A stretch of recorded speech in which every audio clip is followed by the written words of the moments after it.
or are you? Both, in fact. They both made it in. B-U-R-T. You got it. Frenchman. Not quite. Not No? quite. Little off the mark. Who knows, though, these days, right? Sure. Burt? Who thinks about it? Didn't do your ancestry. Not yet. Not yet. We're getting around to it. How we doing? Good. Yeah. Forbidden Planet. Yeah. It's what a flick. What a flick. In this year. Turn the bass down a little bit. Is it my booming? I got too much. I've been told. I'm just fucking with you, bud. Cheers. Cheers. Bottoms With up, some gang. beers. Yeah. To space. The final frontier. Yeah. Bottoms up. What's the hap? Don't want space to, 56. Yeah. don't want the space to steal our shine at all, but this is 1 year since Good Morning. We're almost, yeah. We made it through our good afternoon. We're into good evening. Happy anniversary, guys. Thank you very much. Happy to have you on the. Yeah, what a momentous one to have. Yeah. Great. What do you think about that? It's fine. Yeah. Yeah.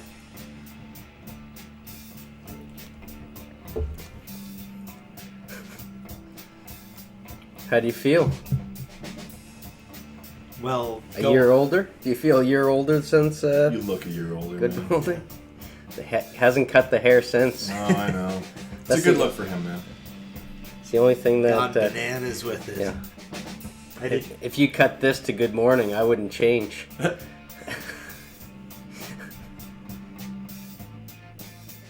You've been. What?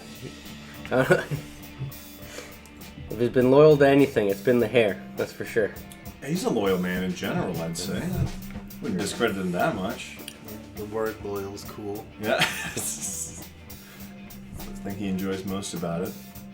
No, I've been happy to have you around, you know? You just keep you in my periphery at a healthy distance. Healthy distance. Yeah. It's like associate, friend, healthy distance. Hey, Higher than associate. you don't want to cross that forbidden area. Well, into a planet, Yeah. if you will. There you go. Cool. What do you Yeah. think? I want to talk about it. I mean, I know you're Talk about it. champing, but you've got something else on your mind at 56. I wanted to hear what else was going what on. else is going on in the year Yeah. 56?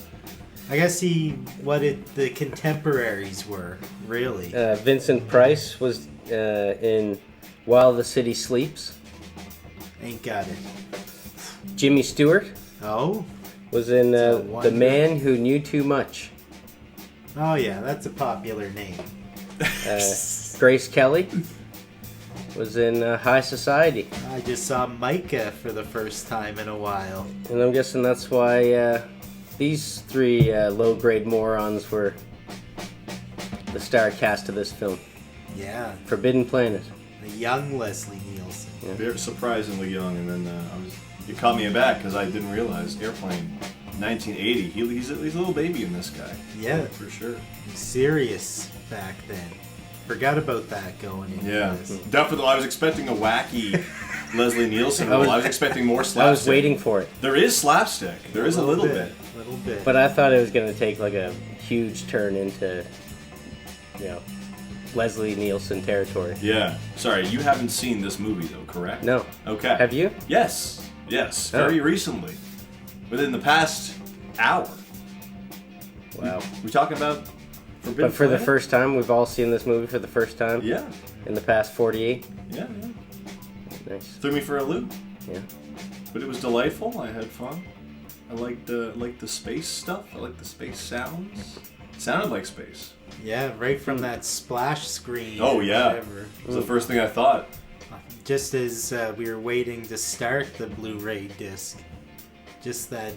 It hits you with that theremin and like at least a little synthy kind of Yeah. all over the place, incoherent 1956 rendition of the future, Yeah. which was cool. I like that. Yeah, and it has that fucking growl in the credits. Oh, that scared the hell out of me. Actually, that was surprising. I thought that. I mean, I guess there was a monster that it could have been the growl of. Yeah, It was right there. You couldn't see it? I know we had a sound bar and everything, but this is like Thomas Dolby was but a speck in his father's eye at that point. I wouldn't have wanted to watch this movie without that sound cranked in for like 1956 sound. It sounded amazing, really impressive. Yeah. The first thing I noticed was the soundscape was really, really nice. Like lots of, very cool space age sounds, which, as we found out, trying to record some space age music after the movie is not easy to tap into. That's not an easy essence to convey. Yeah, that's so true. that took me aback. That was fun. I liked that. What else caught you? What else caught you off guard there? Match cut. Yeah, a lot of match cuts. Yeah, there was one early on though. Yeah. Like, it was more Kubrick-y than I anticipated, and even started with that match cut. I was surprised to see that. Yeah. And it was pretty early on, yeah, I got that. But what was I gonna say? So it's pre like Star Trek, Star Wars, Lost in Space, and all these you can see that they got a little To say the least. they got some from Forbidden Planet. Yeah. Forbidden Planet was maybe a pioneer. Oh, yeah. At least I got a whole list of like references that I was like, oh, this is just from this. Yeah. I won't get any, but yeah. No, I mean, I'll throw a couple out there for, myself. Yeah. More than anything to validate it. It could be like, oh my God, this, and this, all the things that I love. Iceman loves Star Wars. Yeah. Yeah, so he'll get them. Yeah, a lot of jargon and stuff right off the hop. Oh, I loved that. As it's just jumping around They're through just- the ship. They throw in like all the terminology at you and just expecting you to keep up. I was like, okay, that's how you know it's a good sci-fi movie. Yeah. When you can't follow anything for the first 5 Yeah, minutes. exactly.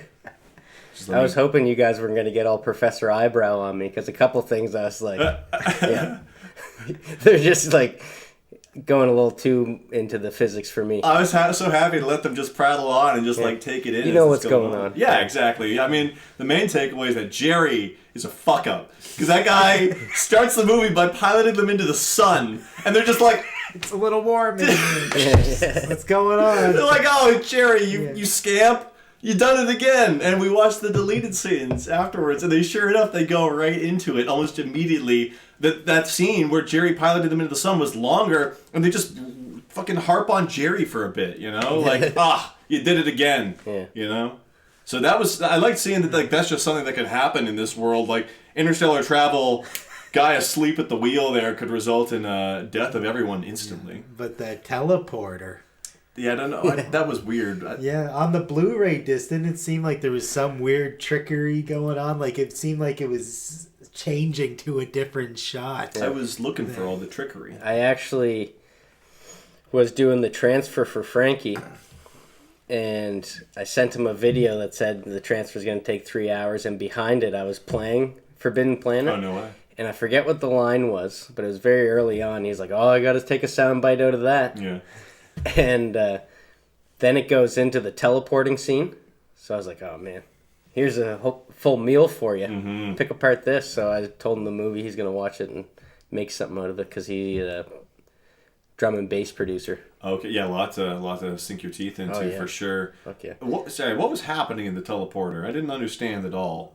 Uh, Did they teleport from like UFO to UFO? Because they go into it, they warp, and then they just get out immediately. Hey, you're our guest. We're supposed to be asking you this question. Ask away. I'll tell you what I know. The question you just said. Will you answer that, please? Well, actually, as a matter of fact, I believe they were transferring ships. I believe it was they had to sort of like ferry from one bus to another, It was like one wasn't going the whole way. I agree. people in the 50s weren't ready for this. No. For what? This movie. No, definitely not. You can tell when they're shooting the laser guns. Because, when you're shooting a gun, you at least got the kickback and stuff, but they're just like... We noticed it the whole time. They're firing it, and it's just nothing. Which is like, it does give the illusion it's like an effortless laser. Yeah. But on the other hand, it looked awful, and I didn't like it at all. I was like, I have to watch like a recent movie that shoots laser beams and see how they do it. Because I feel like there is a little bit more acting, because it just looks so like... it looked very wooden. But There's not even the noise. He's not even making the noise. What is it supposed to look like? You're right. It's like, what does a good laser gun shooting look like? I guess that's what it would look like. It doesn't look like anything. But you'd at least have a little emotion. Yeah, like put some oomph into it, you know? Maybe or like hold it up to your eye. Yeah, They're it might just not like, be the gun's fault. Like, they're just hip fire. Hip fire away and hope for the best. And you know what? It actually serves a purpose later on when he quick draws that tiger. But am I jumping ahead there? Is that Han Solo would at least pull like a little half HBK? Yeah, that was impressive. I like that part. And am I crazy? Or like I didn't recognize the Oh, so that's just because I was looking at the cover of this the whole time we were watching. I was like, when does he get his Han Solo shirt here? It's like the red or whatever. But that's just this gray suit that's been color graded for the color to make it more colorful. Because I thought the costumes were one of the worst part. Yeah. I thought they were terrible. But the design was overall immaculate. I thought so many of the like those still backdrops were amazing. Just the drawn art, so incredible. Yeah, they're landing. You realize they're the aliens. Yeah, that was cool. Yeah. And on this forbidden planet, you know, like as an audience, you're seeing this for the first time. People invading a forbidden planet. It's true. Yeah. And they were warned. With the pioneering. Yeah, exactly. Slipped it in early, but this is when it hit home for me. Yeah. I kind of wish that it like fleshed out what their role is, because they definitely like allude to them being sort of like interstellar colonizers of some kind, or it's hard to say if they're just pioneers who are Star Trekking their way through and like stumble upon races that look exactly like humans for whatever reason. I'm a little confused about the whole like, were these humans that were already living there on the planet? Is it like an alien situation where they just like colonize something and then they just leave them and they're like, we don't know what's going on there anymore, don't worry about it. Yeah, they turn into like intergalactic frat boys.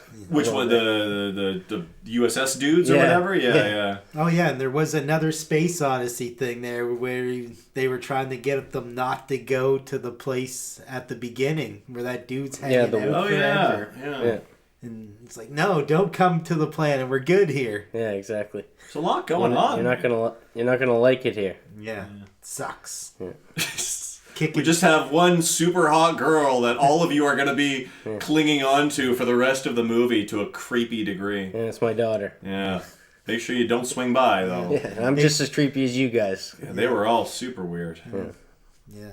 They packed their tin cans to go around kicking, and all of a sudden they stumble into this eccentric scenario. I'm still a little confused what the mission was, because you see them kind of loading stuff in and out at the very end. It's definitely some sort of like resource harvesting thing is what I took away. Yeah, well, what it is they're the relief team to get these other guys a break that have been there forever now. Right. And which is Morbius and his gang there, but they just don't want to leave because they're just happy. Well, it's just him, really. Yeah.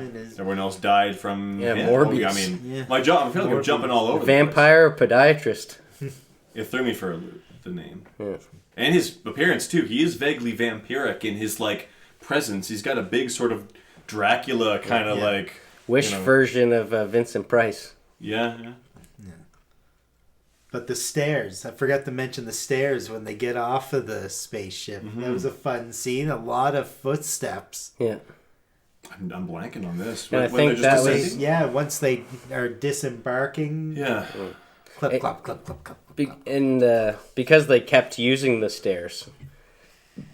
So that scene that you're talking about, probably they just added that to get back to the staircase. Well, they drew my attention to it right off the bat. It's an early note for me. Yeah.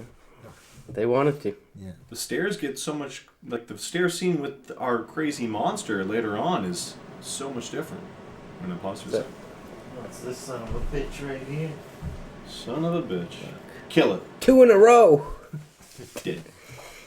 Yeah, when the stairs show up later, though, you know, and it's the monster that's going up them, and they're showing, like, the bend in the stairs. That's the only stairs scene that stood out to me, but you were noticing all the toes going down that thing there. Yeah, well, it reminded me kind of that crazy scene in Point Blank with the footsteps. You remember that? Where you just hear the footsteps going forever. It's showing like a guy walking through an airport and like through a tunnel. And all you hear is this clip clop, clip clop, clip clop. And it's doing this other stuff. And then it just like bursts in and he like slams someone into the wall right at the climax moment of it. I don't know if it was used to as good effect here. No. It was pretty underwhelming. I like the sound overall. You know, I was so taken aback by that art when they dropped down, man. All I was thinking about was like, bring back pre-rendered backgrounds in general, because I feel like they're so fun and beautiful. Wouldn't it be great to just show up to something like that every day? Like you guys work on set and do set work and stuff like that. Yeah. Like to just, wouldn't that be fun to just go into a set like that day in and day vista. out? Yeah.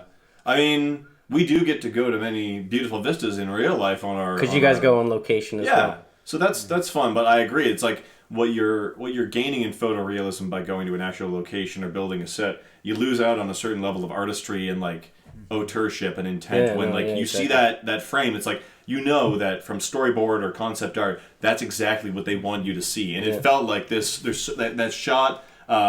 it's like the ship is sort of justified in the top right frame, and you're sort of seeing the horizon beyond it. It was a really densely packed frame, but they get that great skybox in there. They're using a lot of good depth with the ship and sort of filling out the frame there. Like it feels very deliberate is kind of the main thing. And it shows how like simplistic can really be the best, because showing, so this was 1956, and then how technology and all this set work, studio work, changed when it comes to the Kenobi show.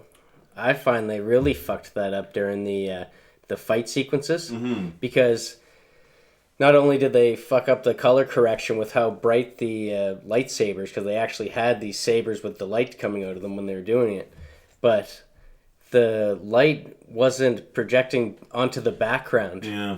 So it just had this disconnect, and it didn't really work. You're talking about when they're doing the bobbing in and out of the sand dunes, and they're not actually fighting each other. Yeah, exactly. Yeah. It's like when you try to do too much.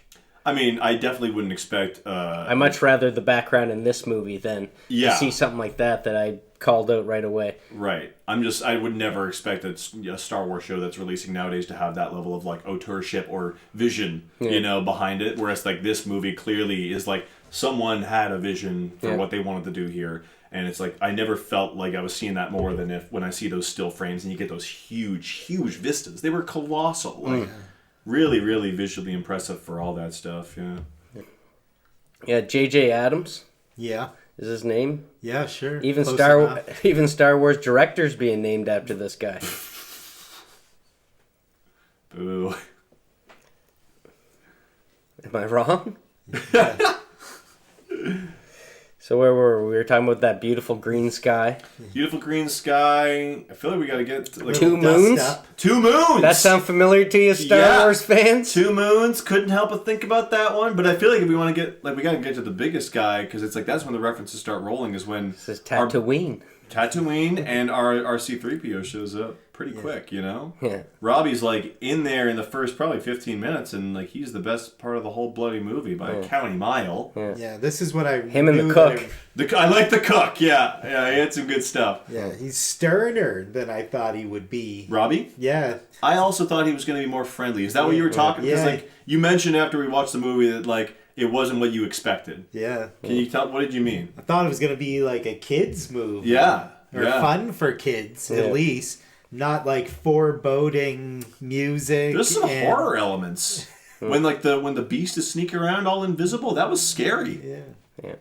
No, I like that. That was good. That's why I brought up Lost in Space.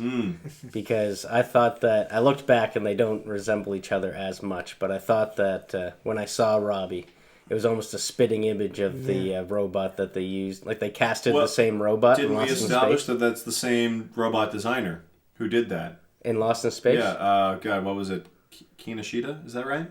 Could be. I'm almost positive, because we were watching the bonus scenes after we watched the movie, and it was talking about how the designer of Robbie the Robot, they kept getting it mixed up with the Lost in Space one. Yeah. And that's because the designer, Bob Kinoshita, he was the fellow who designed both of them. And it's like essentially the same robot. So that would explain that perfectly. Yeah. All right, you're earning your spot, fella. I got you. No, I mean, I got to admit, we finished the movie. It was like, well, that was good. Now what do we talk about? Because we couldn't talk about the movie until the podcast. Yeah. So we just put on more content. And thank God I did, because now I get to look really smart. Yeah.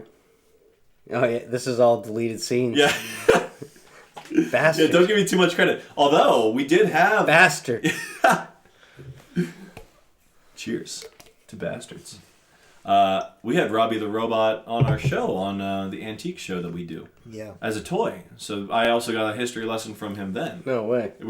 So I felt very prepared going into this, knowing a little bit about him. Did we learn about what an all-in-one he is, though? No, and I got it. Can we just talk about some of the modes that he has? Because he's got, like, flower arranging mode. He can make whiskey. He can instantly generate anything. He's a replicator, like a Star Trek replicator. Yeah. His flower arranging mode also has the capacity to, like, shoot incoming monkeys that are in the periphery at any time, which is apparently a thing that's, like, enough of an issue that he was ready for it and has the mode triggered and, like, set to go. Yeah.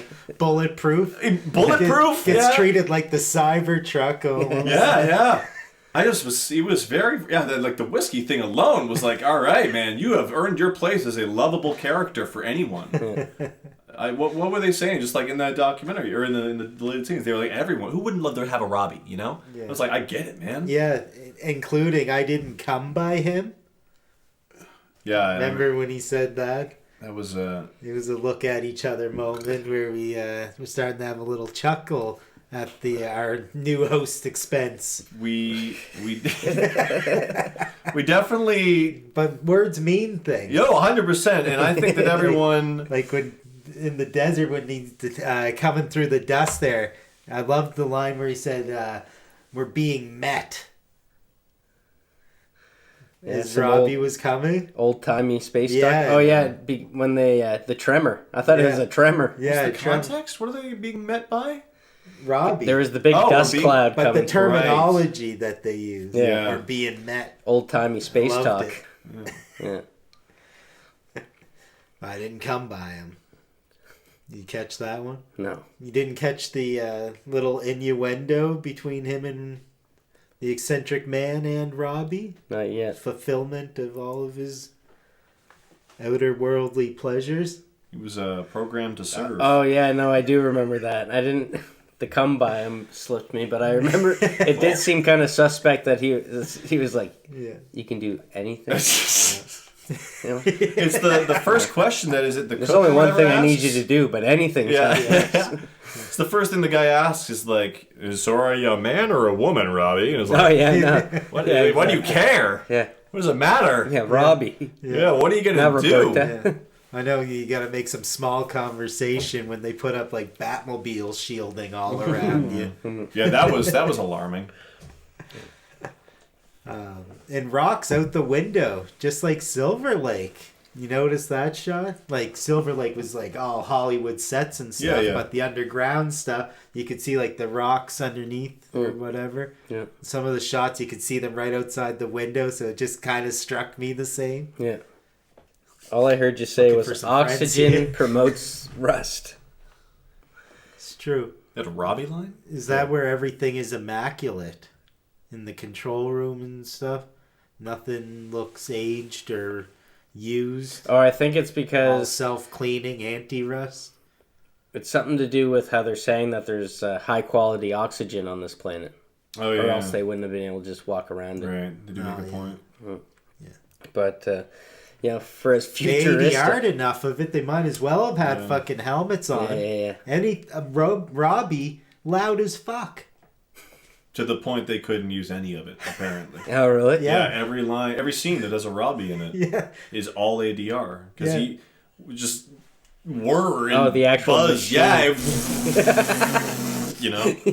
It was like apparently completely unusable. So, oh, man, that's good shit. But I gotta admit, I didn't notice it. It wasn't too bad. I thought the ADR was pretty well handled. And maybe I just watch a lot of like dubbed foreign films, and I'm like acutely aware of how bad they can be. Yeah. This was pretty good though. I didn't notice anything too bad.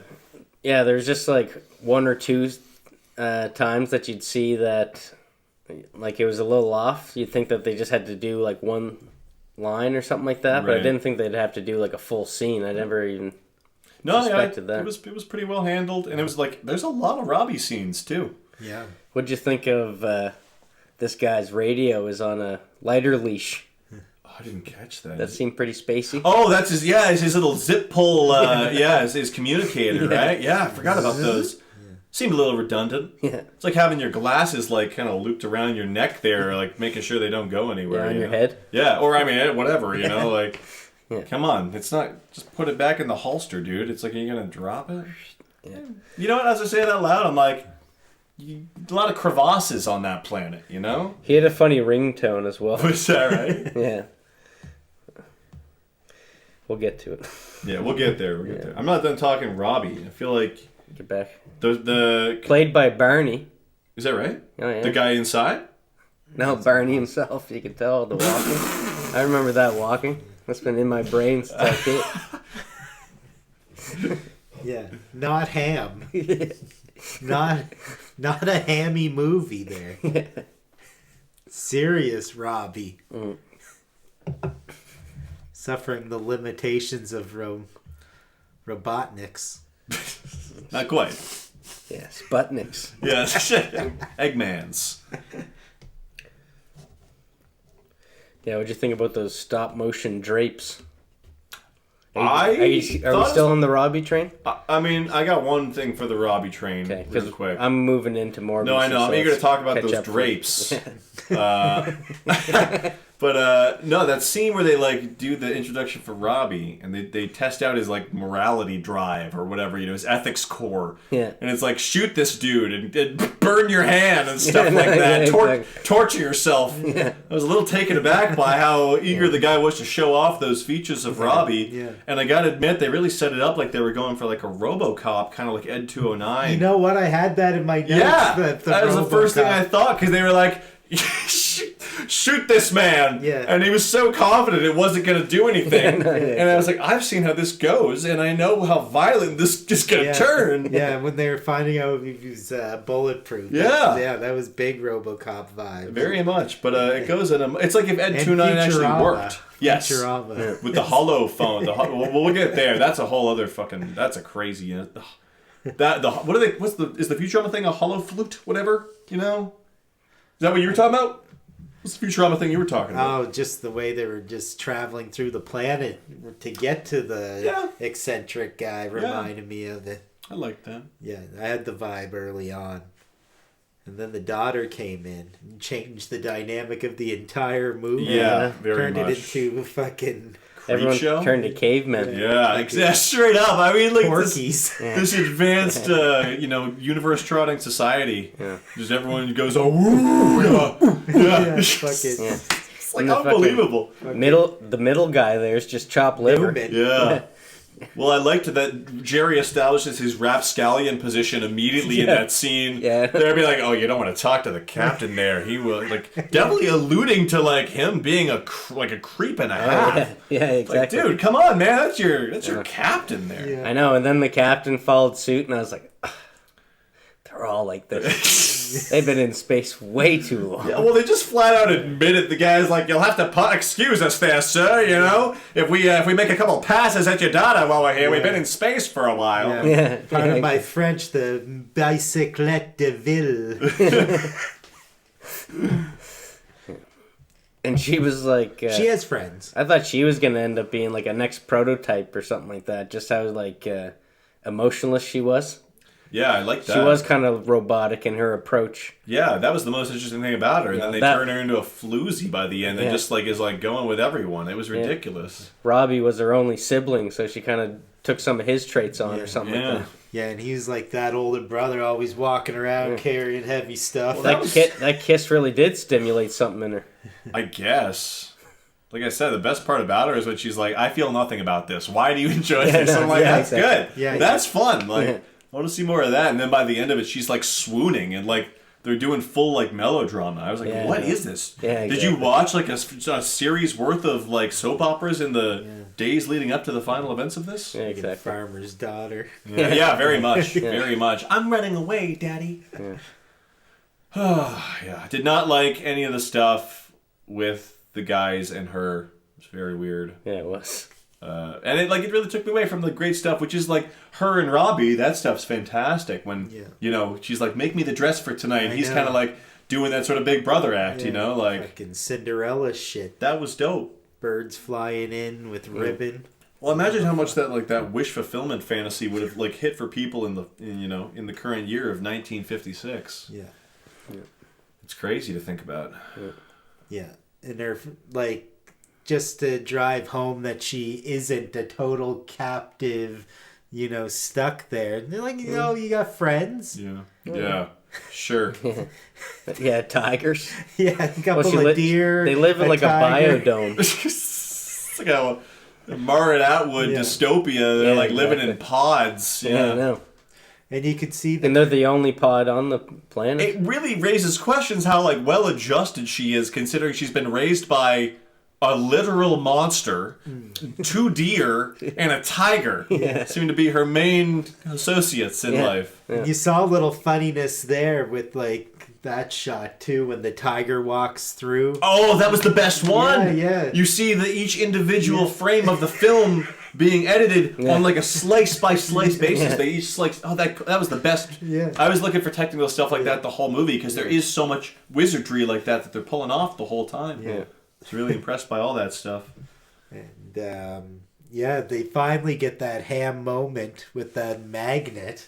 That was I was gonna say, as far as the practical effects, that was the real slapstick kicker. Yeah. I wonder how much people guffawed at that in the theaters. It's an okay gag now. I got a sensible chuckle out of it. Yeah. And they follow it up. But that was in the Three Stooges days. They had people were roaring at that. Yeah. was it the cook that they chucked? Yeah, they follow it up with the one with the 2 here with this cook coming out with the hush hush talk with Robbie. Yeah. What made him 60 think that he gallons could do this with the robot? Yeah. Is he an idiot? Robots tell their bosses everything. It's in their program. I was thinking that Robbie was going to come all drunk from processing all this whiskey. That would have been a good gag. And then shoot someone. Be like, oh my God, whoa. Or just do something that he's like, you're not supposed to do this, Robbie. It's like, oh, I don't know what. My circuitry is... The bravery of this guy to ask him to make hooch. Yeah.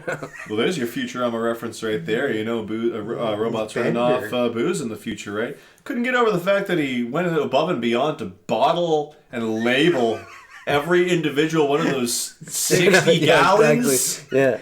Yeah, spoiler alert, he follows through. Yeah, I know. And it's not like a barrel or something like that. No, I couldn't. What was... I mean, I guess the cook didn't think he'd actually go through with it. Because what would be your plan to get them all back or bundle up your coat or whatever? He only took 4. That's all you can hold. But they showed he does the molecules. He spits them out. I loved that stuff. They didn't really give any explanation beyond it just works. Yeah. But I was okay with it. It was It's cool. a Robbie. Yeah, it's a Robbie. He's the best. Give one today. Yeah, real Jetsons tech. When's Jetsons? The movie was in the 80s. Is that right? But the show, I think, was in the 70s or 60s. Yeah.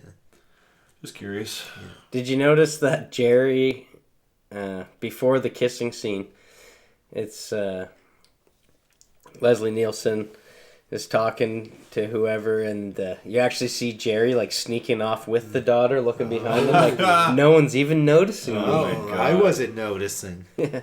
I didn't catch that either. Yeah. It is pretty pulled funny. one Yes, he is a sneaky bastard. Yeah. Wow.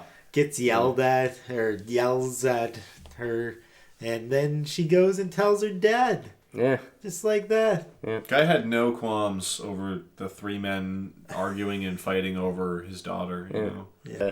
Doesn't the captain show up to the smooch fest? Yeah. Yeah. He breaks it up, and then it says, pop in. Sidles up. Yeah. But he looks at her, and he's calling her a hooch almost. Put some clothes on. Look how much you're showing of your body and all this kind of stuff. So it seems like he has some integrity. Yeah, she takes it right there. I mean, I guess it's she's got kind of this they're my clothes. I kind of do what I want with them. But wow, that was that's some pretty. I doubt she designed those. Yeah, realistically, exactly. That was a pretty short dress, all things considered. Yeah. Even by 50s damsel standards, exactly. I feel like. Especially it's you and your dad. You think you'd be in your comfies. Oh Lord, yeah. Navy came to town. Got to put on my shorts. Man, But I found this was an interesting, I guess, red herring, because it goes to, she goes home all pissed off, and she's like, Robbie, you gotta make me some eye-proof clothing.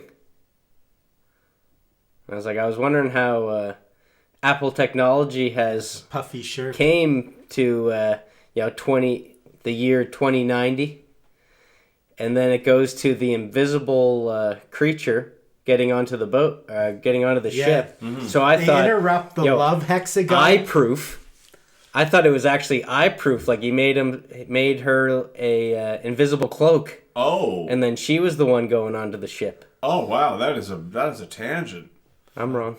Don't be too impressed. Pal. Okay, I was just I'm like, totally wow. wrong. I mean, I also had some I was like, what is going on with this invisible nonsense at first? But I did not for a second. But yeah, like he said, just some of her footsteps. There was no footsteps the first time. It was the second time that they were crunching in. Even after the footsteps, I didn't entirely write either her or her father out because I've seen enough, derivative things from anime and whatever sci-fi to know that cute innocent girl can transform into horrible monster or whatever, and in fact they do commit to that with the dad with Morbius, right? So it was one of the two. Could have been a femme fatale. Yeah, 50-50. But like you said, the dialogue really stuck out to you in a couple places. Just how she said, "I need some eye-proof clothing." Yeah, is that the line? That's weird. Eye-proof? Yeah. Because he was saying that, we can see too much of you. Yeah. So she was like, eye-proof clothing. I need something that covers my whole body. And even but then it goes into the invisible thing. So but it wasn't her. I don't think they'd even deliver on the next time she's wearing just like a long gown or something. Okay, all right, fair enough. I gotta admit, I've seen posters for this movie for years now. My buddy, who I value his opinion very much, I have seen this poster on his wall for probably 10 plus years, and it's that iconic one of Robbie carrying Alma or whatever, Altair, Altair, whatever, Assassin's Creed, giving her that monster carry or whatever it is. And what's up? No, keep going. Well, it's just it definitely something that I missed that I want to bring up, but you keep going with that thought. They definitely, that poster set sort of a precedent for what the movie was going to be about, and I wasn't quite sure what I was getting into, but sure enough, it really did deliver. My buddies talked this up for years, and it really did like you said, real pioneer. So much stuff that I know came from this. So it delivered on that poster image and then some. Even if you don't get to see evil Robbie. And the reason I brought it up is because she has, I think, even a shorter dress in the poster. And just specific to the poster, because I was looking for either her in that dress or another character because it didn't look like that. So I was kind of thrown off by that poster there. Given this movie so many flowers, I'm waiting for a little space monkey to run in. I know. Yeah. But the phallic gadget that they didn't want anyone to fool around with. That was another thing. They were like, don't want anyone fooling around with this gadget.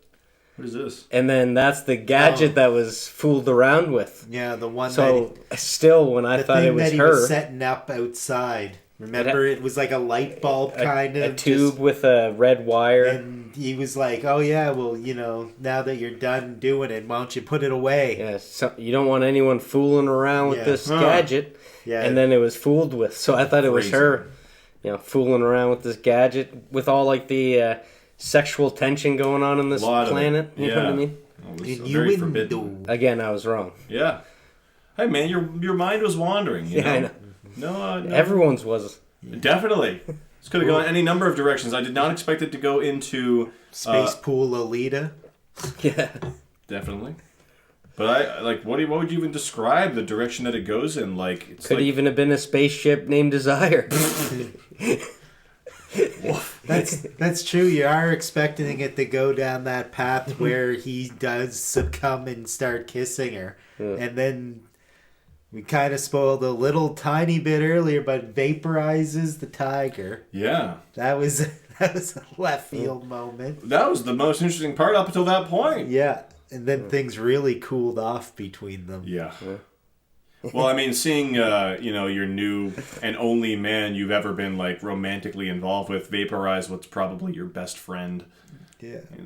You got the biggest laugh out of you in the movie probably when you were like, the tiger gets vaporized, you're just laughing like her best friend, you know? Like, the notion of that just happening Yeah, that so was quickly. one of the few times I said anything the whole movie.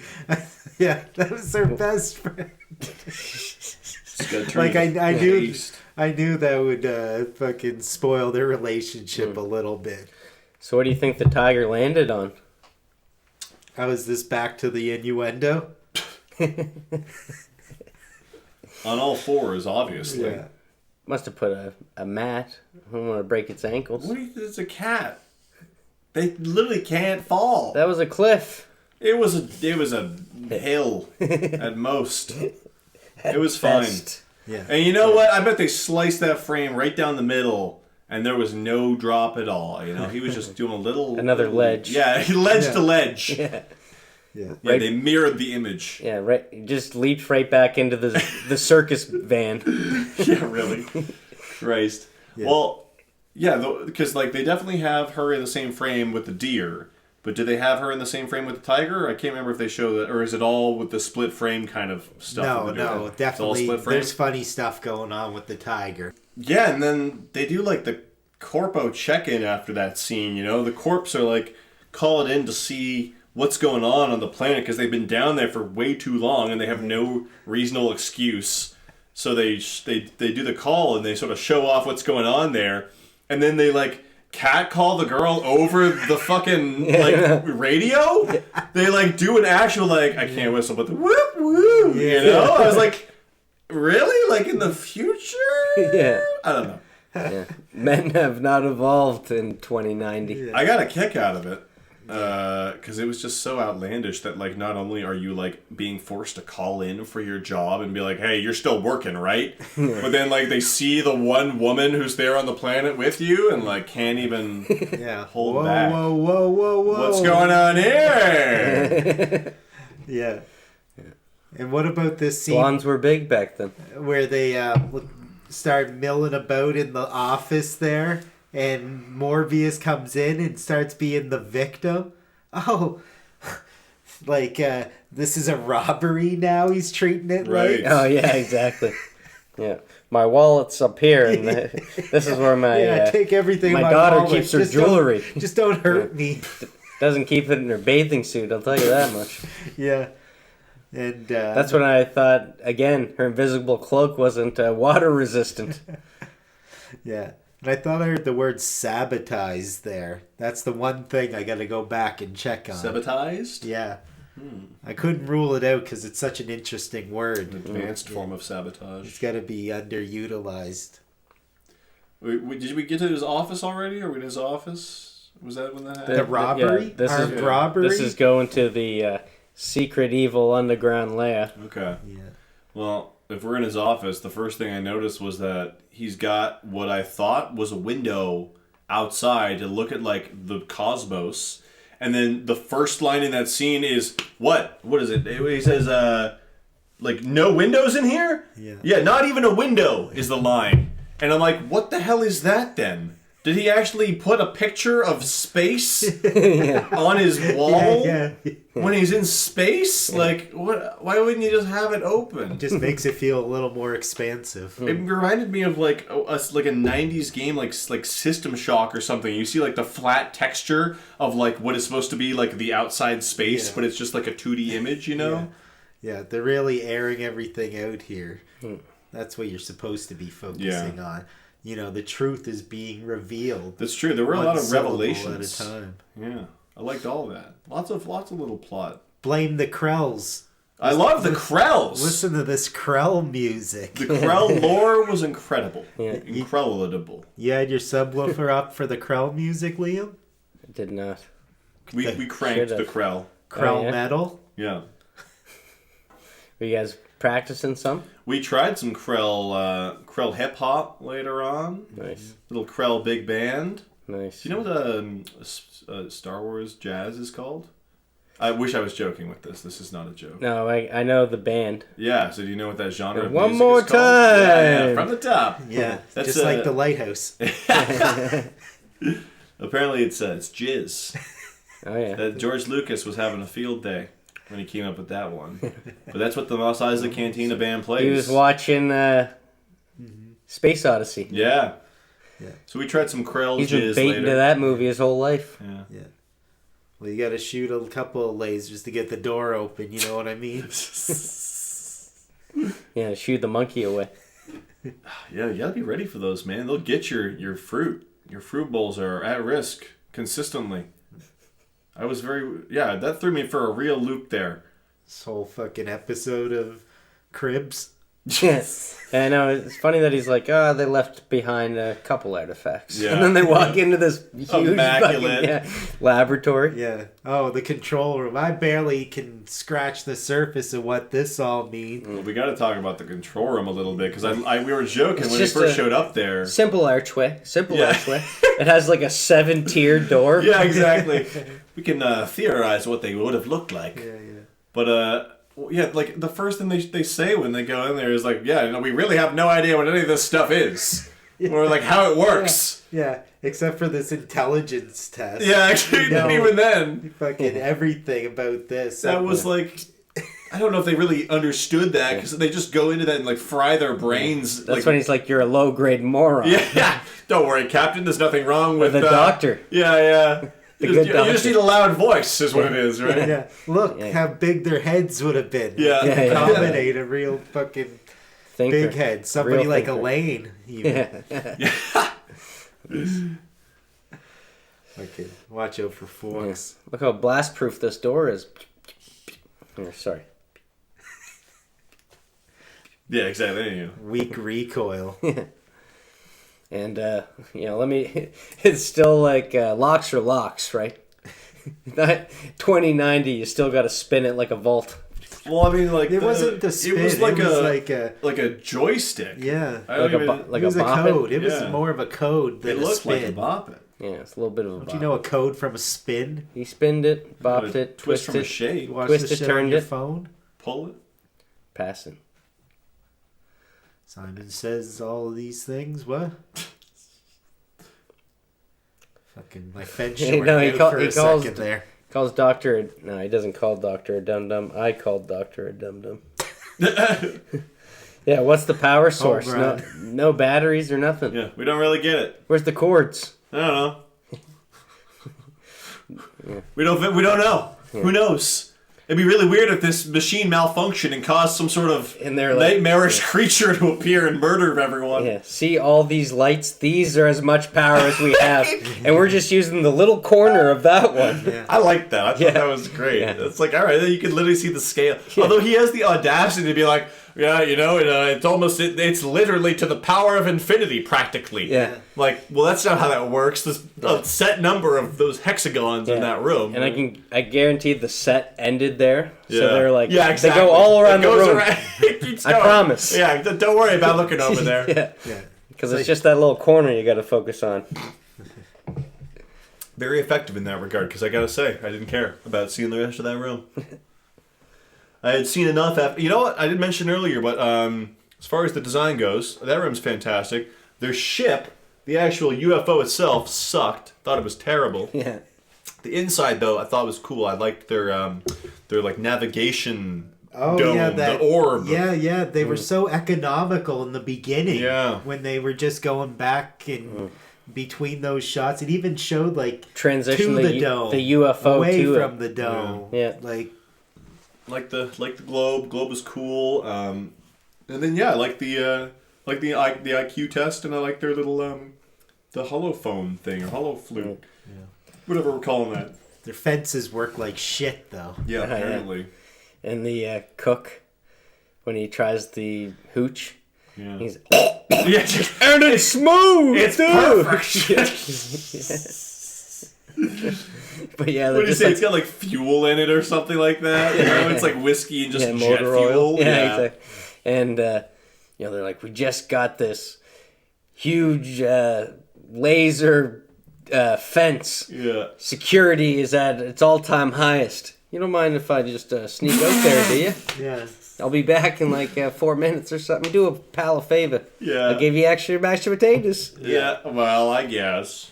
Yeah, that was good. Footsteps in the sand. So yeah, it shows that gate there wasn't very secure after all, was it? No, that cook is living in that corpo dystopia there. Like you said, pretty freely. Like he's got the kind of leeway to come and go, but that's definitely like a pretty scary sort of corpo hellhole they're painting there. Mm-hmm. Kicking cans around, carrying lead or whatever. Talking about. Oh, you know what? I like the part when after the gate's breached and they're talking about like the ramifications of like what happened there. Give that a slap, would you?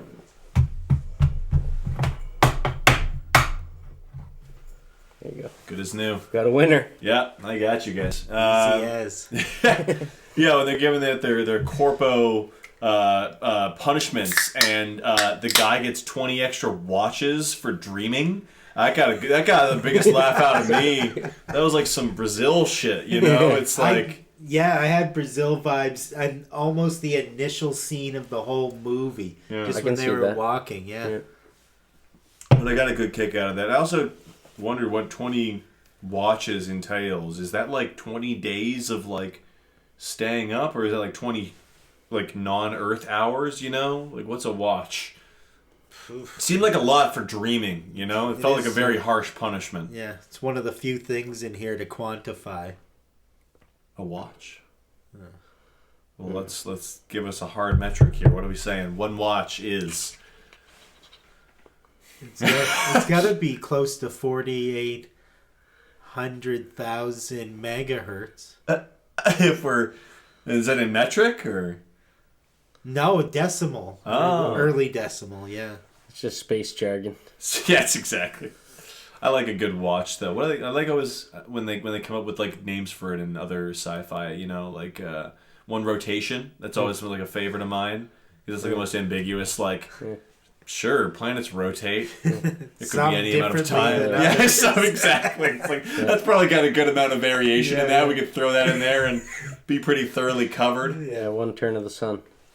Yeah, big Star Wars vibes.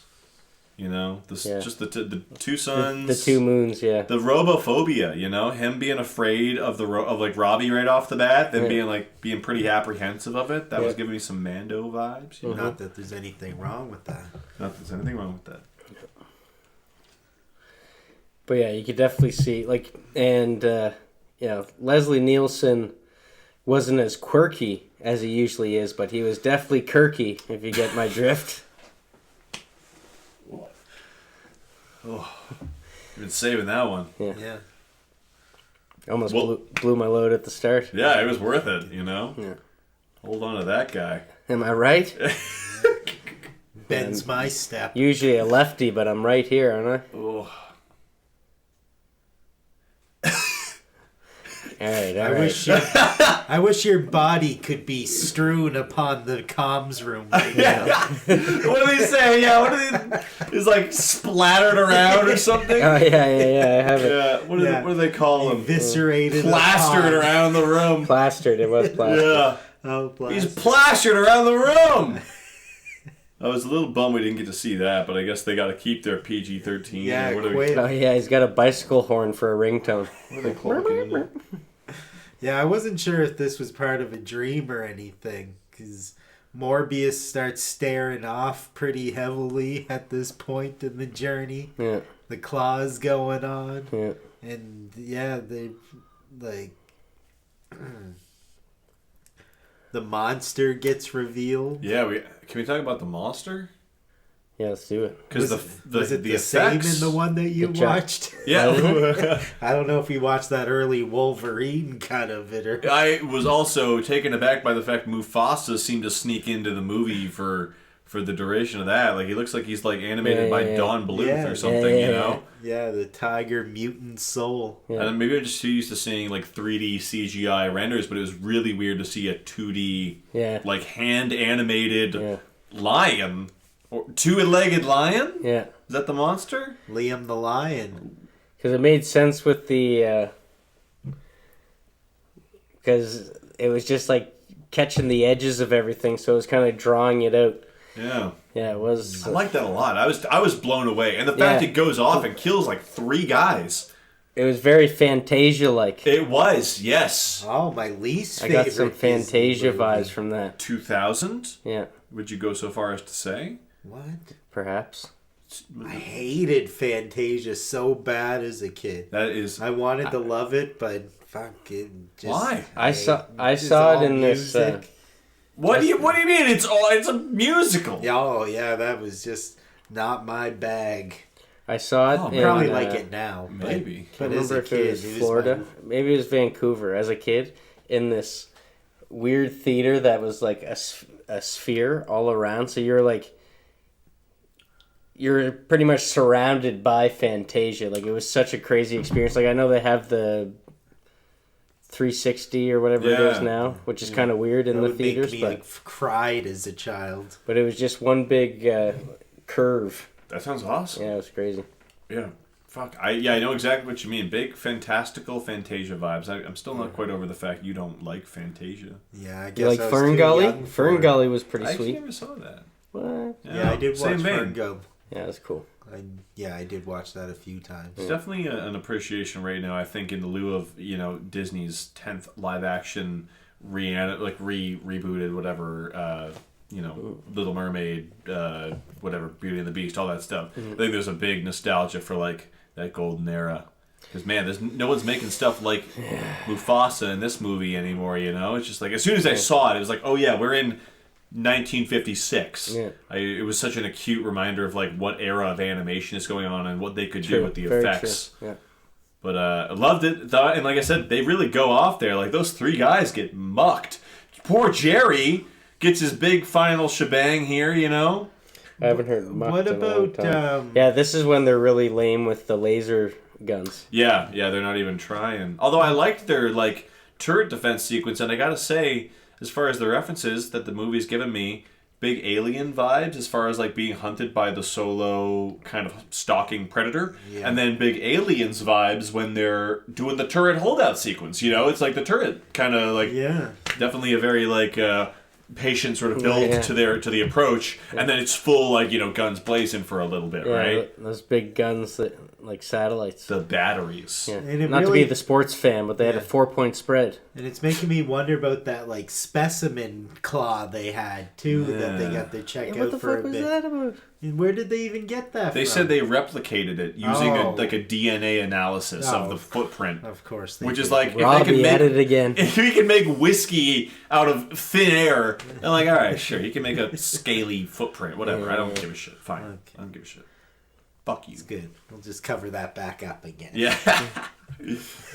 Yeah, that was spooky. Really enjoyed that. That's really when the movie kind of hits its fever pitch. Yeah. Because after that, it's kind of down. I was worried that it was a dream, though. Because when she woke up and everybody was super calm. Yeah, that's right. They were like, there's no like treating the wounded sort of like post, mortem sort of scene. Yeah. It's like they forgot to tell the actors they should be a little bit sad now. Yeah, you've just seen confirmation that not only there are one of these without aliens, a script movies. Yeah. But they want their fucking dialer, that's for sure. No script in this one. Yeah, no script. Fucking spirited away. You're on space here. Just do it. Yeah, anything can happen. What would you do? Go get a brain boost? Yeah, fucking can't shake it now. Just wants that brain boost so bad. They were dying for it. I mean, to the point that he just does it off screen.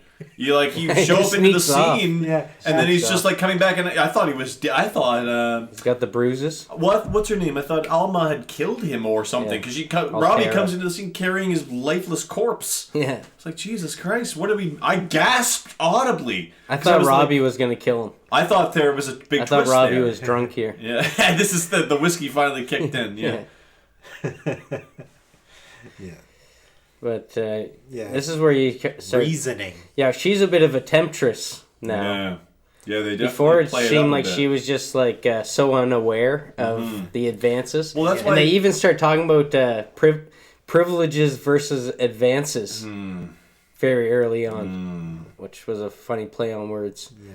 Just with having a beautiful girl around, like the Oh, privilege yes. of that, but then the advantage Yes, that they were, indeed. going Yeah. overboard with it. Yeah, But now she's like full poison ivy almost. Like, the yeah, way that I thought that was fine, but it felt kind of unearned. She goes from like innocent and innocuous to femme fatale, kind of with like playing all sides there to But some then extent. red herring, ends up just being a good girl trying to get out. Yeah, there was nothing to it at all. So Yeah, exactly. it kind of built me. It took me on quite a roller coaster Yeah, that I exactly. wasn't really satisfied by in the end. Yeah. But I can't expect too Good much. to keep you guessing, I guess. Yeah, 100%. And I. At least she had layers, it seemed. I mean, not that many. Yeah. Not quite eye proof. Yeah, exactly. Maybe work on the next costume, Robbie. Yeah. Make something a couple more layers. Emergency cancellation, Archimedes. I bet they felt so cool writing that line. You could tell she had some oomph with that one. Yeah. I feel like all that stuff, that sort of world building stuff, really falls by the wayside in that kind of last act of the movie. There, they don't really. I mean, you can't really be introducing stuff in your one-off Forbidden Planet movie. But then we saw in the deleted scenes there was a sequel in 1957, the next year, called The Invisible Boy. No way. Have you heard about this? No. Yeah, so we put it on for like 5 minutes. We didn't even watch any of it because it was a full-length movie. But it's like, first billing is like featuring Robbie the Robot. Yeah. So, Okay. but it looked like he was on Earth. So it's just like a suburban... He went back with Long Neck Nelson. I think so. Anyway, my point being that I didn't think they were like setting this up to be some sort of franchise, but sure enough, they went ahead and tried to the next year, and I don't think it's stuck because I have never heard about The Invisible Boy, but I've heard about Forbidden Planet before today. Like when they try and brain boost and your brain's not big enough, you end up like Doc and the sequel to this. Dead on Arrival, or what is... Well, that's when you know the movie's real. That's for sure. You see Doc when he, as you said, he snuck off for the brain boost, and he couldn't handle it. Like I thought the good eccentric man was speaking truth at that point. Oh, about like his I get you. Yeah, I Morbius, thought- you mean? What? Morbius, you're Yeah. yeah. Yeah, Morbius. Yeah, you have to believe what he says after that. Right. Because He delivered on the brain boost thing. that was a real warning. Yeah, exactly. Yeah, it wasn't just trying to keep him away from it. Warning number 2. That was It's right true. from Morbius. Well, as soon as he has His that initial scene- warning, like, you're not going to want to come down here. I didn't Because think he too much knew of that they were going to stir things up. But it's not until he has that moment where he like literally confronts fucking Leslie, and he's sort of like, I have a feeling, I have a premonition that something bad will happen to you. And they literally leave the scene being like, well, that guy's evil. Like, they straight up just have like that guy's definitely alluding to something. In his black cloak. Yeah, like, and then he skulks off there, you know? Like, he's got the sort of evil, vampiric... Vincent Price. What is that? Yeah, the goatee, right? Yeah. Like, he definitely just looks like he's gonna be a bad dude. Yeah, exactly. Raja Ghul vibes. Exactly, very much. That was what I was kind of getting from him. Yeah. Ambiguous as to his morality. Yeah. There was no doubt that was going to end in a mind battle. Yeah. Speaking of mind battles, it's all just from the id, Yeah. isn't it? John Yeah. Romero. That was interesting. Monsters of the id. That was the most. That was like some Twin Peaks shit. Turned into the whitest Jordan Peele film ever. Yeah. It's all just about your inner monster. Yeah, the like that. subconscious creature in us all. I thought that was really interesting for the year. You know, a lot of stuff based on that. A lot of doppelgangers and evil alternate realities, and this probably preceded all that, right? Yeah. Fucking. And it did pay off. Like, it was interesting for it to be like, this monster is actually your subconscious Morbius. As for whether You're the one doing this. I didn't really like the resolution to it, though. He kind of just has sort of like a... Yeah, it's a real clean wrap, this mind battle here. Yeah. He's pushing Low through. res. I mean, he just kind of acknowledges that it's done. He's like, he looks at the camera and says, the movie's over. I don't really want to fight. And then it ends. Well, what happens? It was like 20... Ah! Like, he does dramatically kind of like clutch his hands. And then he gets on the ground, he's like, you're going to want to flip that switch over there. It's like, it was like 27 layers of door this guy was burning through, right? Would have been a great name for this Yeah. movie. But then, yeah, Really roll off he the really tongue. Mandelbaums 27 himself. layers of door. Did you see that one? Yeah. He tried to lift too much. I haven't seen a door melting almost- sequence that good He almost since... started a forbidden world war. But he ends up on the damn stretcher there. And, Space stretcher. yeah. He gets axed there, though. He doesn't make it off the planet, Yeah. right? He bites the bullet right there. You might be getting too comfy, pal. Yeah, is that too much of a lean? Yeah. Clean lean? Adam's not going to like that. What were we talking about? Fuck. Yeah, but he gets himself, really. Yeah. He uses all of his energy to make that burn from red to white hot. Not bad for the 50s, that door. Yeah. Melting away. It looked good. Like They kind of take it out in chunks. Yeah, I know. It But didn't really melt.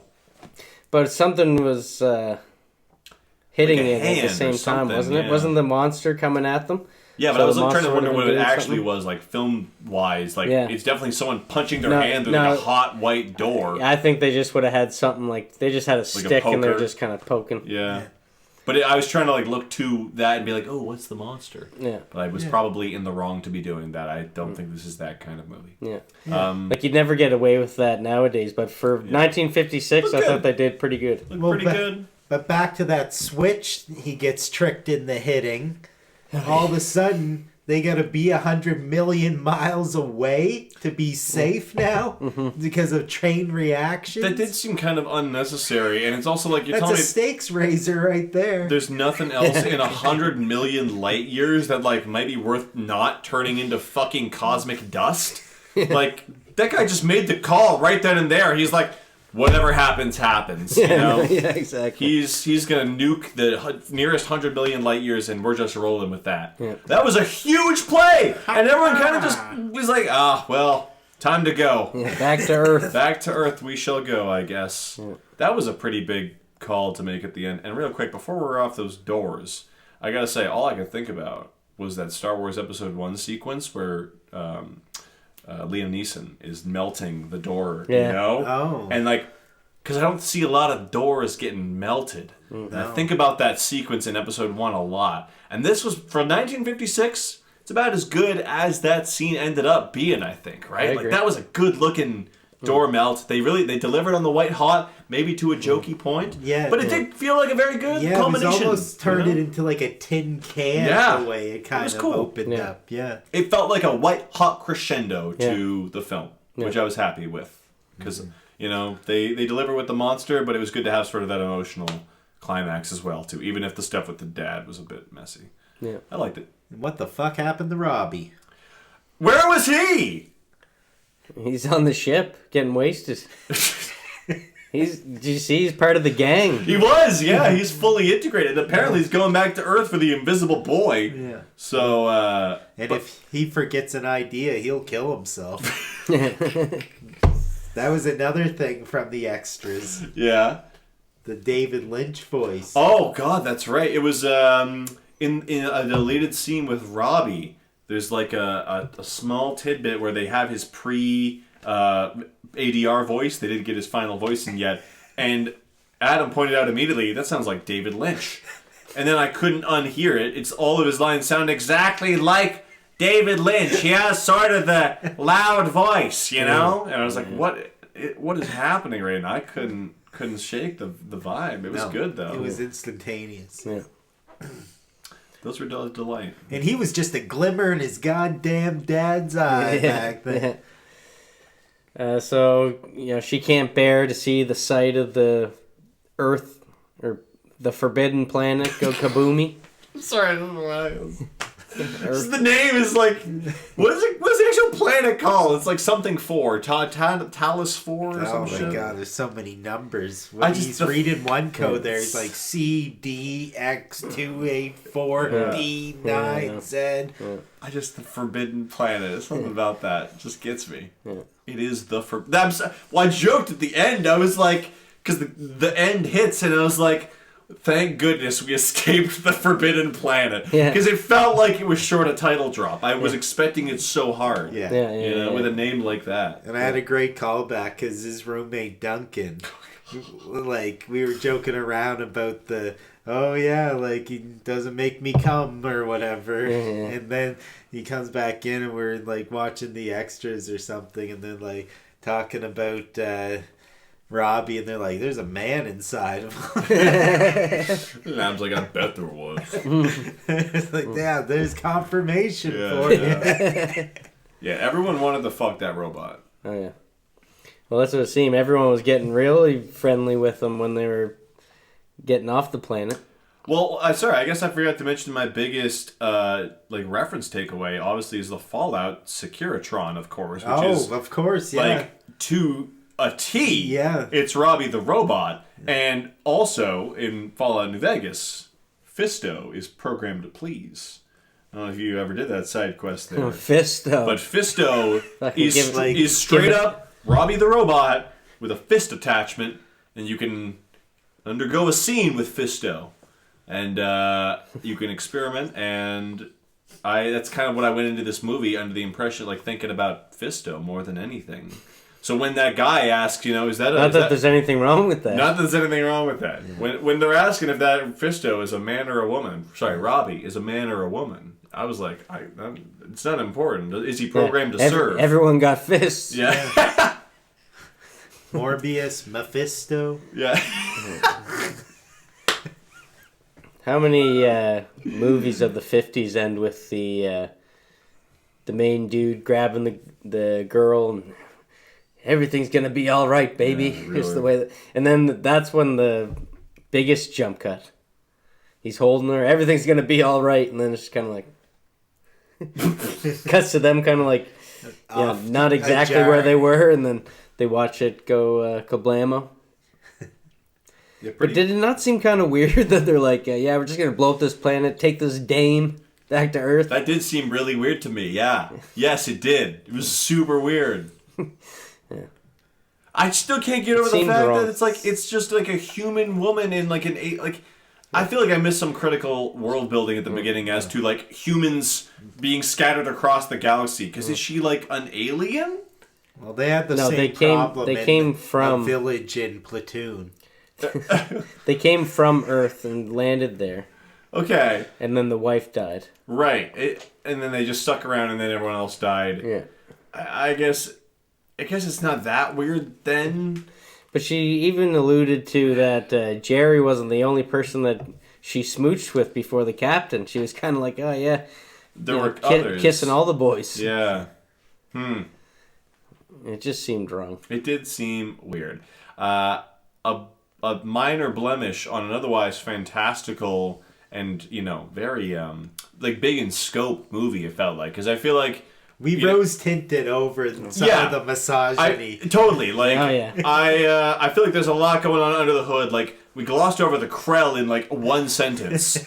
When that's, a huge thing. And that amount of world building is so inspirational. And it inspired so much since then. Like, fucking every Halo game ever, the Forerunners, right? Like... It's the same thing. The society that preceded ours that peaked and built the the index of every society, and that's what this installation is. It's like a catalog of everything. They go through the inside of the the forbidden planet. We no longer have the knowledge to even use this. Yeah, and then they nuke the whole thing at the end. It's like a Halo array, right? So Tenpenny. I mean, Tenpenny Tower, right? We are, after all, not God. How many times do you hear God references in space movies? In 1956? Probably more often than you do now. I thought that was before God existed. No, this is 2090, baby. At least before space existed. He retired and then came back. Reunion tour. Yeah. Jay-Z style. He's on a Coke can. Got his own cereal now. Oh. I've been hearing about hip hop cereal lately. You can get Snoop Dogg-Eos. You got to come up with a better name. I made that up. Snoop Doggos even. Come on. Yeah. What are you doing? Just a bunch of G's, double G's. He'll be in charge of the hip hop serial marketing department. You know. Got you. We'll have to come up with something for Tyrone, our next guest. A knucklehead, eh? Make him some, knuckleheadios. The guy, yeah. Add that to the lower third. What a legend. It's a tough act to follow up, especially considering you guys got me doing a movie I've never seen before. How do you spell Burt, speaking of lower third? You figure that out? There's 4 letters in that. Can you handle that? You said E and U.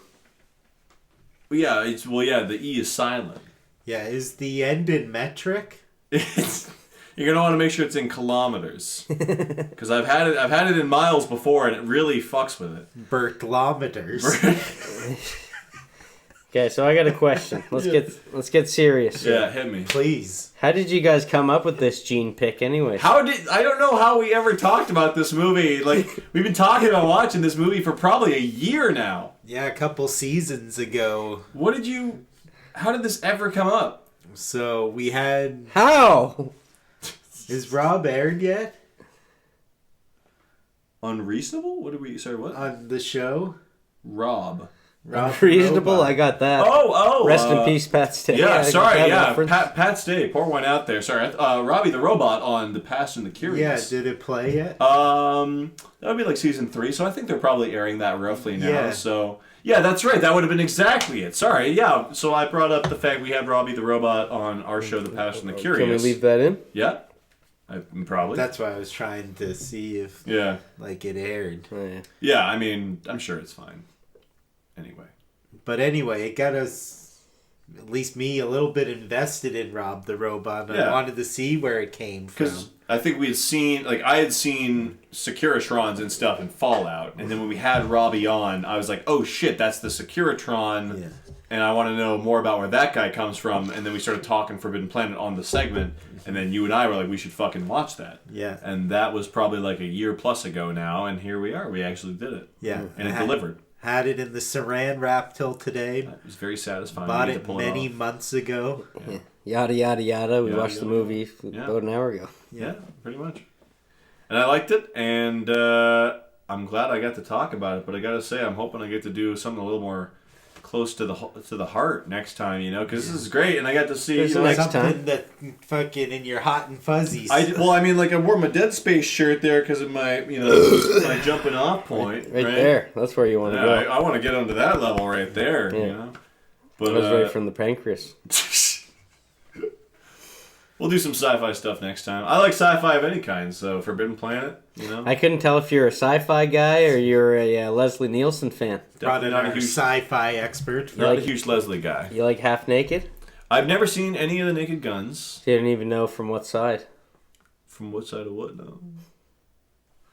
White noise reference. No. Which side half naked? It's all white noise to me. Yeah, which side's half naked? Yeah, is it topless or bottomless? That's the question. Bottomless. That's half naked. Fucking pessimist That's over here. half naked. Definitive Not even a answer. question. Bottomless. That's top half is not half naked. Oh yeah. Even if I did like half of a pant leg gone, that's probably more half. I think when you're pantless, it's more of a lower third. A lack of lower thirds. Yeah, there you go. Depending on who you're talking to. Yeah. Not that there's anything wrong with that.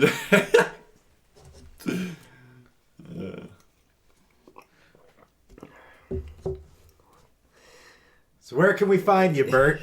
yeah.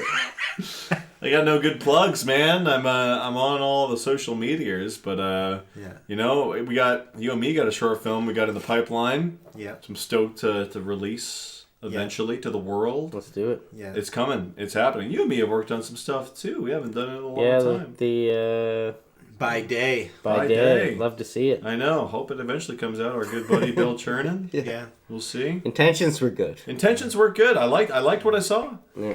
Get well, brother. Yeah. But so like me and Adam are gonna shoot a short film, and that's gonna be hopefully out there, and then keep tabs on all the Eastlink TV stuff we're cranking out until then. If you're not regional here. Whoa, my bad. All the television. Yeah. stuff. Bagger. Yeah. All of the stuff. So we're cranking all that out. That keeps us busy. But I want to do more of this for sure. I'd love to kind of. I've been itching to kind of talk more of my jam because I've got to do some radio shows and I want to do a podcast of my own that's kind of more. You got a face for radio. I've been told as much. Yeah, we're cutting all the video from this. I hope because don't want anyone to have to. Yeah, we'll blur you. This. Yeah, just give me your. We didn't want to tape you up, so it's okay. Allow this special guest appearance for you guys. It's in the budget. Happy to help. But yeah, we'll keep you guys posted on stuff that's happening. Like I said, bring me back for something else that's a little more up my speed. Like, not that this wasn't great, but something I could really prattle on about for an hour and a half. Give me something juicy. Yeah. Where did it land as far as expectations go? Did you find it was better made than you thought? It was better made than I thought it was. The stills, those background 2D arts and still images, escalated the production value for me exponentially. So I'd say it was pretty much in line with what I thought it was, with those kind of elevating it to the point of masterpiece. Because there were a couple times when they're in the planet there and you're seeing those big Escher vistas, it's almost like an Escher painting, and it just goes on infinitely, and they kind of the guy is what, scared, don't looking over the railing or whatever, and he's making fun of them for getting wobbly legs. And I'm dude, the vertigo, vertigo stuff there with that. Did that get you, the vertigo stuff? That was 72,000 floors or something. I think that's what got me onto my Jimmy Stewart. When I looked up what Jimmy Stewart was doing in that year, and Grace Kelly. Yeah. Because they were both in Vertigo. Oh. Interesting. Not that year, though. I think it was Grace Kelly. Might have been Kim. Yeah, I think so, yeah. Grace Kelly. Yeah. Interesting. Yeah, that was wild. Gave me the wobbly legs. 7,200 floors. But that stuff was just it really brought the movie from here to here, Yeah. It really just gave it this sense of scope that I don't feel any movies from that era that I know of. The other movie that it reminded me of was The Cabinet of Dr. Caligari. Do you know that movie? Yeah, I haven't seen it though. Yeah, was it super early, 1930s or something like that, 20s or 30s? Yeah. How many planets are there? Can we edit that out? Probably, yeah. How many forbidden planets? Yeah, how many planets are there, including the forbidden one? In this movie? Uranus, for sure. That one's forbidden. Yeah. Is it 9 or 10? Pluto's hella forbidden now, right? Yeah. Well, no, it's just a moon. That's why it's forbidden. It's fake news. It's forbidden from being a planet. Yeah, fake news. That's the quintessential forbidden planet. Mm. Moon's a forbidden planet. It's too small to be a planet. You're forbidding it from being a planet. I did see Disney pop up somewhere, so maybe it is Pluto. What do you mean? The forbidden planet? In the credits, it said Disney somewhere. That's why I thought it was going to be a soft landing, this whole thing. Not a fucking sex romp. I'm sure Disney... See? I'm pretty sure Disney would have helped out with that monster there. Yeah, who else is going to do that? That's true, actually. The 1950s? Who else is pulling that off? There was practically nudity in this. Well, she's wearing a skin-colored, skin-tight and she acts like she's naked as she's wearing clothes. That was a very strange scene. Yeah. I was also I was maybe film wasn't as high a fidelity when you saw it. They won't notice. They're tricking people. You thought it was intentionally supposed to be nude? Well, us to think that it was nude. They sure play it off like that. But I mentioned even earlier on the show that it was PG-13. I thought she was nude. It's PG. They're even if they're trying to downplay it there, that's pretty risque, Yeah. Because I was thinking that no bathing suit. They mention it explicitly. But they use towels. This is all Donald Duck theory. No clothes, keeping yourself dry and wearing shirts, or what? What's the? Well, he doesn't wear pants, but he puts a towel around his waist when he gets out of the shower. Does he? Interesting. Yeah. Well, that's because when it's wet, you can see the whole thing. What if he's wiping his ass? With the towel? Yeah. Have some humanity, man. Jesus. I'm not a Donald Duck. Do I look like a fucking duck to you? I don't know if you want that answer, pal. Well, on that note... Bastard. Yeah.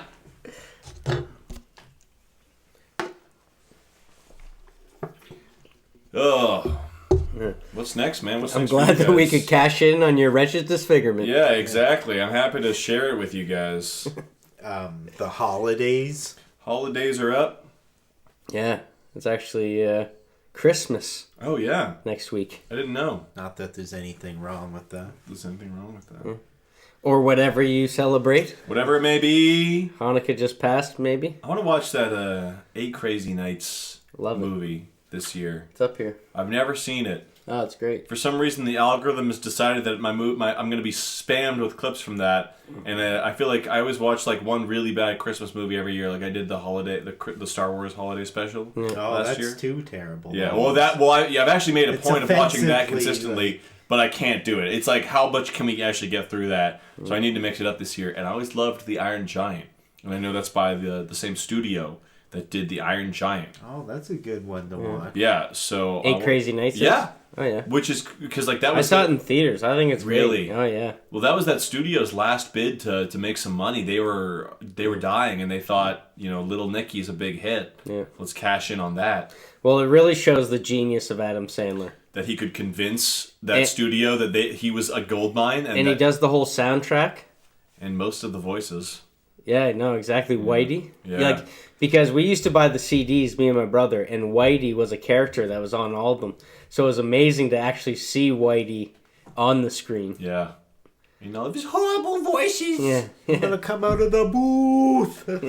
There's some good songs, though. Yeah. I've heard a couple of them. Technical foul. Yeah. There's some good stuff going on there. Even when he does like the more emotional songs at the end. Medium pace. Because it does have a storyline to it, so it does get kind of dark at the end. I just don't want to have to get through like the deer eating shit part to get to that, It seems so lowbrow. There's lots of that stuff. I know, and I'm like, come on, man, this is the fucking Iron Giant studio. You're making them animate like... But they... okay, buddy. Pretty early on, they get into the heartfelt stuff, too, so you might have something to... I mean, it's so well animated that I'll probably be able to get early over it. I just like the dissonance between the content and like the quality of animation. It seems like the kind of thing that like they'd be shitting out on like a South Park episode with like the lowest tier of animation. Yeah, because he's telling the kid, technical foul to this kid for not wearing a sports bra when playing basketball. Yeah.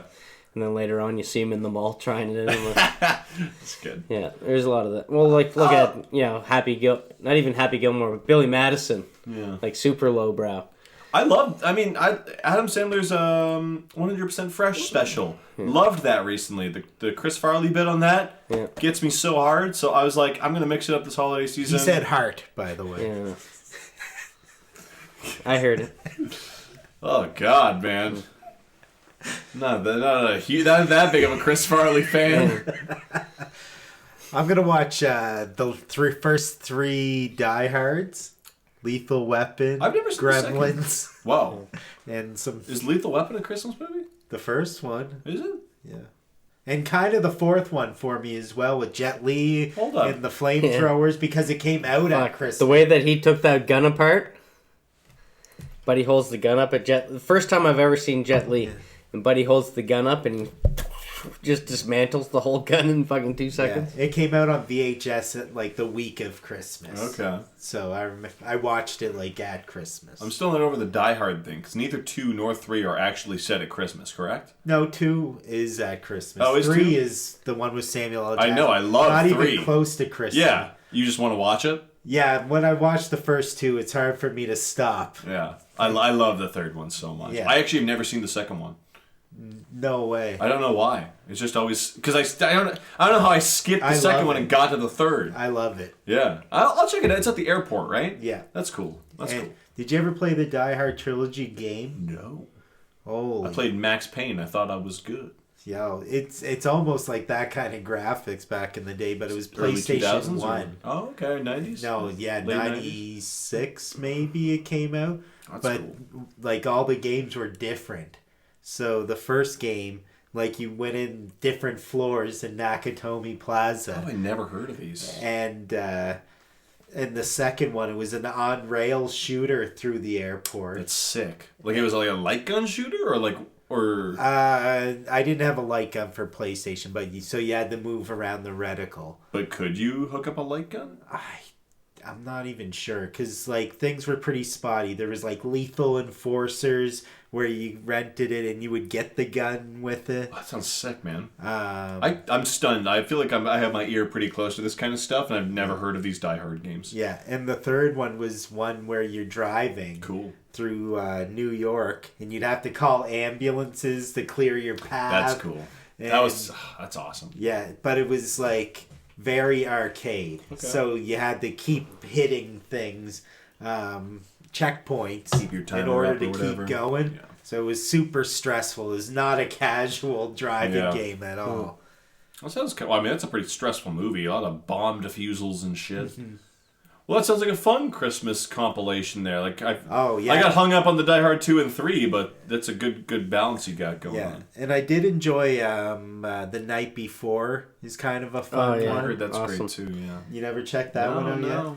And, I think it outdid, because I got a little tired of Bad Santa. Bad Santa was always my go-to. Oh, yeah. But The Night Before tops that. Yeah, I popped Friday After Next or whatever. Yeah, that's a great Christmas movie. Yeah.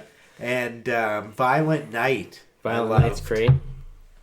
I didn't think that there would be a new one to grab me. Yeah. And I'm not like the biggest David Harbour fan whatsoever. Yeah. But Violent Night was a great movie. What is it? It's kind of like Die Hard meets Home Alone or something. A Dark Santa story. Yeah. All right, I can dig it. I like David Harbour. Yeah. Harbour? Yeah. Arbor. Yeah. Arbor? Yeah. Glenn Arbor. Yeah. I had a smile plastered on my face as I was watching it. I shocked. Love to hear that. All right. Great. Yeah. Did you ever see Office Christmas Party? Mm-hmm. That's not bad either. It's been a couple of years since I watched that one. Yeah. One time I downloaded a bunch of the old Christmas movies, like White Christmas, and some really obscure ones to try and mix it up. And had like family over and stuff, and they hated everything. Wow. Everything. They were like, can we watch something else? Anything else? The worst possible reaction when you're trying to show a movie. Yeah. That's tough. God damn. The bar's on the floor, guys. I think I'm going to have to watch Kiss Kiss Bang Bang finally. Heard that's a Christmas movie. Yeah, maybe for Orthodox Christmas.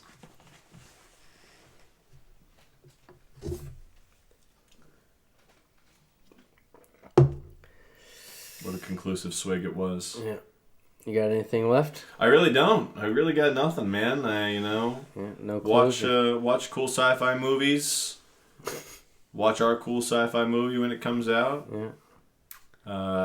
Yeah. Let's do it again. Let's talk about something that I'm in tune with. Yeah. Whatever it may be. Another flick.